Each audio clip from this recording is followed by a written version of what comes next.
Selamat datang di Pojok Santai. Sebelum Anda mendengarkan audiobook ini, kami menginformasikan bahwa channel ini adalah review audio dari buku yang ada di Indonesia. Untuk membaca keseluruhan buku ini, kami menyarankan membeli buku aslinya di toko buku kesayangan Anda, baik offline maupun online. Keberadaan channel ini dimaksudkan untuk membantu Anda mendapatkan pengetahuan dari buku-buku kesayangan Anda. Jangan lupa untuk subscribe, like, dan komen. Selamat datang di Pojok Santai, channel khusus yang membahas komik dan novel dengan cara asyik. Seorang bayi terlahir dengan selamat dan disambut dengan gegap gempita oleh murid-murid Dewa Pedang, dan tentu saja Dewa Pedang sendiri. Akan tetapi, ada segelintir orang yang tidak senang akan kehadiran bayi itu dan juga bermaksud jahat. Siapakah orang-orang tersebut? Yuk, langsung saja disimak video kali ini.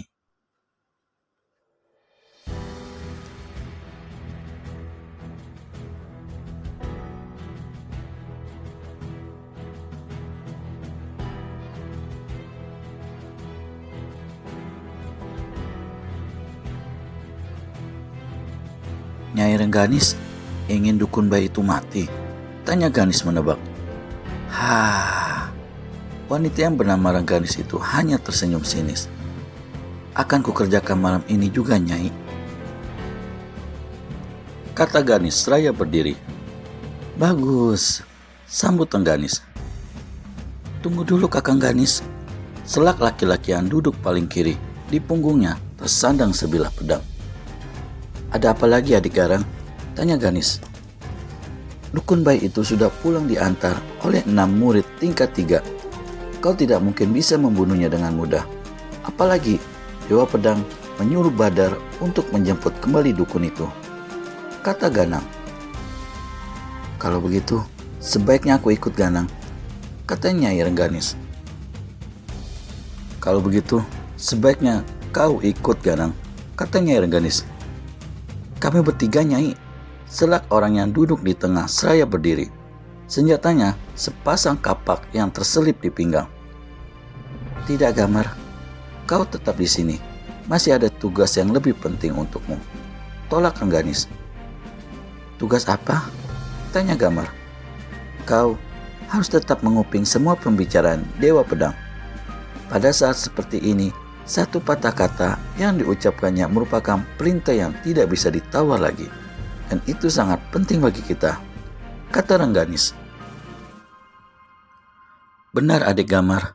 Sebaiknya kau tetap berada di padepokan Teratai Putih. Biar aku dan adik Ganang yang akan membereskan dukun bayi itu, sambung Ganis. Baiklah, tapi berhati-hatilah Kakang. Aku dengar Nyai Palet bukan orang sembarangan. Tingkat kepandaiannya cukup tinggi, kata Gamar. Kami pergi dulu, Nyai, kata Ganis pamitan. Ya, saut Rengganis membalas salam hormat kedua laki-laki itu. Rengganis kembali duduk di kursinya setelah Ganis dan Ganang keluar dari ruangan ini. Sedangkan Gamar masih tetap berdiri dengan mulut terkatup rapat. Beberapa saat mereka membisu.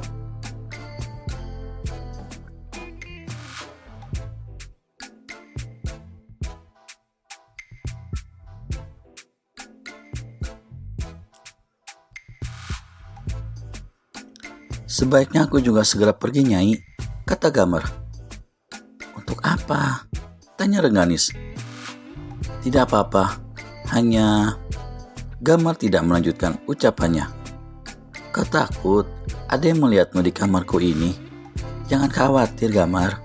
Semua penjaga di sekitar kamarku sudah berpihak padaku. Mereka tidak akan melapor pada Dewa Pedang.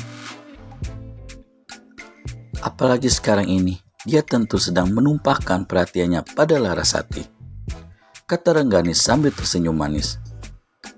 Apakah Nyai sudah mempengaruhi murid-murid Dewa Pedang? Tanya Gamar. Terlalu berbahaya, Gamar. Mereka yang berpihak padaku sebenarnya adalah anak buahku sendiri yang menyusup masuk ke padepokan ini dan menjadi murid Dewa Pedang. Kau paham maksudku, Gamar? Paham, Nyai. Saud Gamar mengangguk. Nah, ambilkan arak. Mereka semua sedang bersenang-senang dan bergembira. Kita di sini pun juga harus bergembira menyambut kehancuran Padepokan Teratai Putih, kata Rengganis. Tapi Nyai. Gamar mau menolak. Lupakan saja tugasmu sementara, Gamar. Kau tidak ingin bersenang-senang denganku. Gamar menelan ludahnya. Dia tidak bisa lagi menolak saat Rengganis bangkit dan menghampirinya.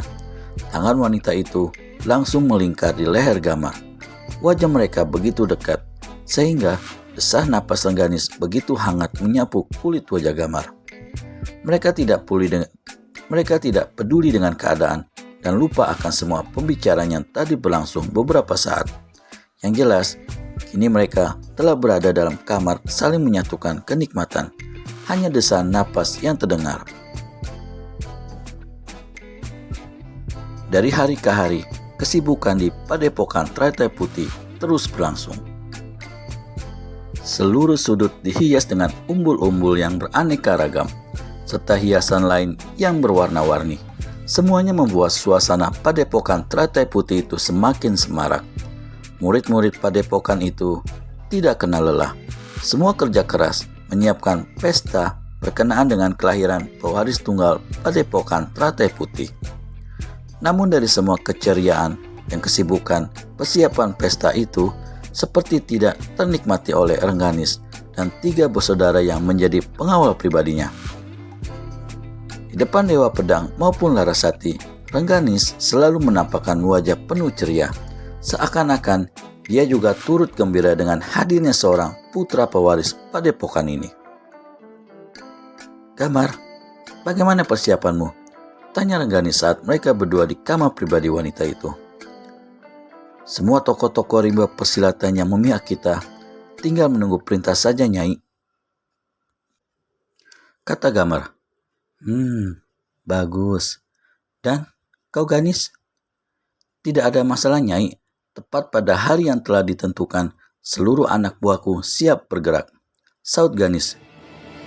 Nyai tidak perlu khawatir, semuanya sudah kami siapkan dengan matang, selak Ganang saat Nyai Rengganis memandang ke arahnya. Bagus, aku sedang mendengarnya. Nah, sebaiknya kalian ikut membantu mempersiapkan pesta. Aku tidak ingin ada yang usil dan menaruh curiga pada gerakan kita, kata Rengganis. Kami permisi, Nyai, pamit 3 bersaudara itu. Nyai Rengganis hanya tersenyum dan menganggukkan kepalanya. Bergegas tutup pintu kamarnya setelah ketiga bersaudara itu keluar. Bibirnya masih menyunggingkan senyuman manis. Dari wajahnya memancar kecerahan dan keceriaan. Tapi bukan karena kelahiran putra idaman seluruh orang di Padepokan Teratai Putih ini, melainkan sebuah rencana yang siap dimuntahkan. Siapa? Nyai Rengganis menoleh ketika mendengar suara ketukan pada pintu kamarnya. Tidak ada jawaban. Tapi ketika pintu itu terbuka, muncul seorang laki-laki berwajah tampan dan keras. Pedangnya berwarna perak menggantung di pinggang. Dialah Dewa Pedang, tua Padepokan Teratai Putih ini. Dewa Pedang melangkah masuk sambil menutup pintu kembali. Rengganis menyambut disertai senyum tersungging di bibir. Rengganis segera memeluk dan mengecup bibir Dewa Pedang. Sedangkan ketua Padepokan Teratai Putih itu membelai-belai pipi yang halus bagai kapas itu. Rengganis mengelayutkan tubuhnya dengan manja di tubuh kekar Dewa Pedang. Kenapa mengurung diri di kamar ini? Keluarlah, mereka sedang bergembira saat ini. Aku memberi kebebasan pada mereka untuk bergembira, kata Dewa Pedang dengan lembut. Aku dari sana, kakak. Aku lelah sekali, tapi cukup senang, kata Rengganis manja. Betul, kau tidak iri karena Larasati yang memberiku putra. Jangan begitu, kakak. Aku atau Kak Larasati sama saja. Sekarang mungkin dia, lain waktu mungkin aku. Sama saja kan? Pintar sekali Rengganis bermain peran, manis di depan. manis di depan Dewa Pedang tapi mematikan di belakangnya. Akankah berhasil upaya jahat Rengganis? Temukan jawabannya hanya di channel Pojok Santai. Segera subscribe dan tekan tombol lonceng untuk mendapat notifikasi video terbaru dari kami. Terima kasih dan sampai bertemu kembali.